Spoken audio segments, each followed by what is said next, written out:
Further, if the technology suppliers decided to sanction African nations by switching the latter off their respective systems, an absurdity would ensue for Africa.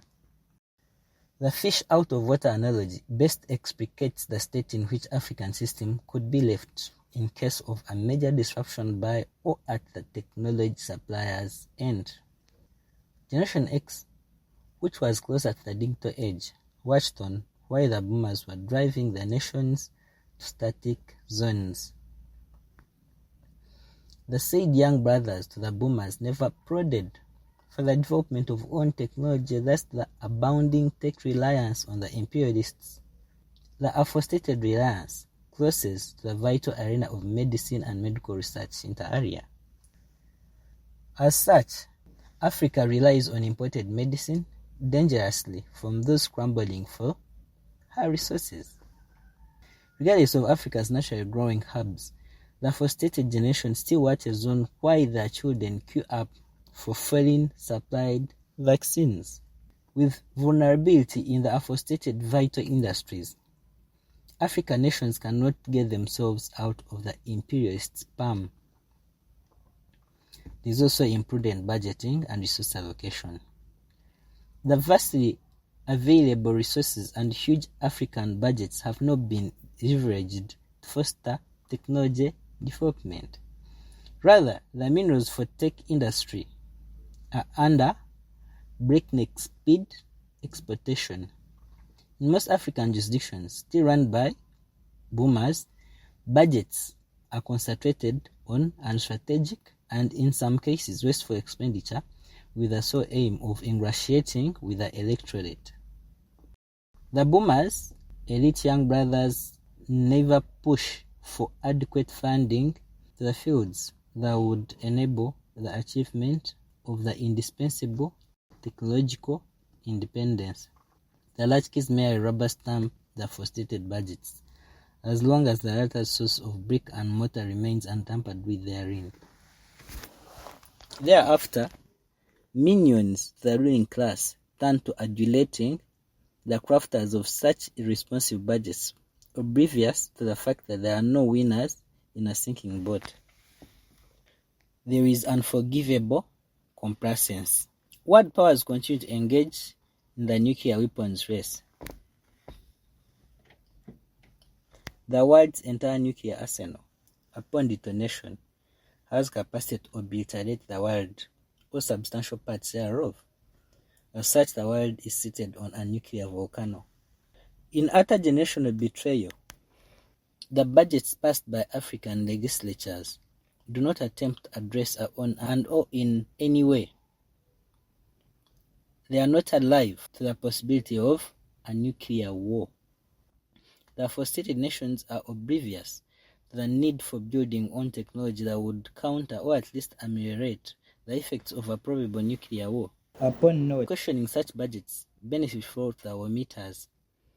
The big brothers to the merinos use the monies that slip through the cracks of the dishonestly designed budgets to quench the insatiable appetite for the low returns brick and mortar, building on a crumbling world. Modern economies have inter alia turned to acquiring specialized gear, constructing bunkers to protect the nationals in case of a nuclear event or any sophisticated invasion. The abounding threats of nuclear attacks against and or by world leaders, or even the moving of nuclear submarines, do not occasion African elites any trepidation.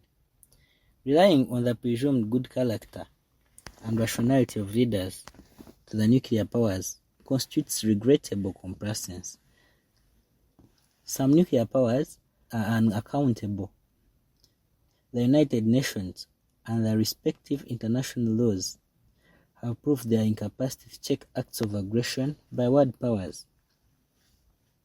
In some jurisdictions, leaders enjoy the stead of small gods. Some of such nations hold nuclear weapons. But if a sickly authoritarian ruler decided to go with the world without prejudice, in some nuclear powers with regulated systems, leaders have exhibited incendiary conduct. The novel threats of world powers annexing other nations still hover in the atmosphere.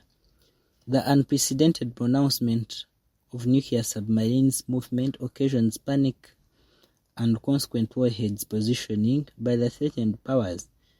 The worrying words that sparked off the four-stated events cannot be downplayed as well. Grave verbal exchanges between NATO members and Russia continue to fly. In September 2025, Russia's drones were downed inside Poland territory, a NATO member, and we all remember what happened in Estonia's airspace in the same month. The ongoing international conflicts do not, and by any stretch, invite complacency on the part of the leaders who are charged with protecting their populations. The populations are equally enjoined to task their leadership to take steps aimed at the protection of the consumers, the social contract. A nuclear accident is not an impossibility, and so are possible retaliatory attacks from false nuclear alarms. A conventional war between nuclear powers can easily, if not inevitably, turn into an unconventional war. Unsure of the adversary's next step, a panicky commander-in-chief can easily fumble onto the red button in the attempt to disable the opponent. A single nuclear detonation would risk explosion of the world's entire arsenal. As such, the unusual airspace violations by and against nuclear powers, NATO's declared centuries, renaissance of war-hungry and trigger-happy leadership in the atomic era renders the world's future uncertain. There are no efforts by boomers in Africa to save at least their ponds in which they swim as big fish from the catastrophic effects of a possible nuclear conflict. Away from a nuclear war, the literally effortless triumph over the Libyan government by the Allied powers in 2011, regardless of the modern imported military hardware and software, served no lesson to those ostensibly executing the social contract across the African continent. In case of any factors deemed exigencies and warranting conquering of another or other lands, in such a nuclear power's opinion, the African nations would have no recourse. The African population in the respective countries is overtly vulnerable to even a nuclear-free rocket warfare. The sister point has to be belabored for the same to stand a chance of being discerned by the renegers to the social contract. Tautology is inevitable. A few questions. 1. A nuclear power has openly annexed part of the second biggest European nation while the world is watching on. Are Africans convinced that if such a nation or another power deemed controlling maybe uranium-rich African nation for the former's nuclear industry, would the attacked country be protected by the international community? Is it impossible for any factors to occasion the migration of European populations? Second question. In 1986, there was an accidental nuclear explosion at Chernobyl in the present-day Ukraine, rendering the surrounding stretch inhabitable, with the dwellers in their tens of thousands evacuated. Given the capacity of today's strengthened nuclear arsenal, the aforementioned accident was not the most massive. The same killed only 2 engineers in the immediate. However, regardless of its limited scale, the explosion still occasioned a 30-kilometer exclusion zone. In 2011, a modern era, tech-sophisticated Japan registered an accidental nuclear blast. The Fukushima nuclear accident was caused by an earthquake, a disaster beyond man's control. The further question. In absence of a nuclear war, what if there was a more massive nuclear accident rendering the respective swaths of land spanning nations inhabitable? Wouldn't the soft targets be considered for the resettlement of such disaster victims? Secondly, what steps have African leaders taken to protect their countries against possible recolonization or even total occupation. To the African elites, world news is watched as a leisure activity, with nothing to copy and take home. The frustrated leadership has learned nothing from the events of Gulf Wars, Hiroshima, Nagasaki detonations. As a natural consequence, the millennials expected to follow suit of their big brothers dangerously. The conduct of the millennials inevitably influences the character of the subsequent generation Z and Alpha. But there is a solution to this.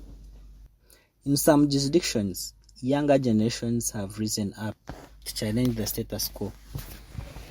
Some possess the sophistication to analyze their jurisdictions' budgets and the impact of the proposed laws on their respective economies. Some in LDCs have assailed the status quo violently, in effect threatening to crumble even the little remaining of the respective stunted systems.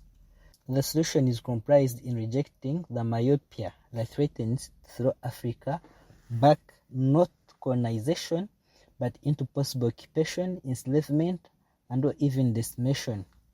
Now, the millennials plus, I'm referring to the generations from 1980 and upwards or forth. Challenges evolve. Equally, the latchkeys could only confront the challenges of their generation.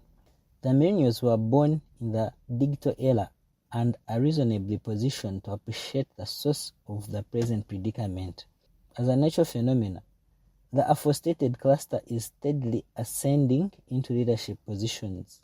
The millennials in Africa cannot afford to spectate. The latter generation ought to assail the status quo by effectively prodding for 1.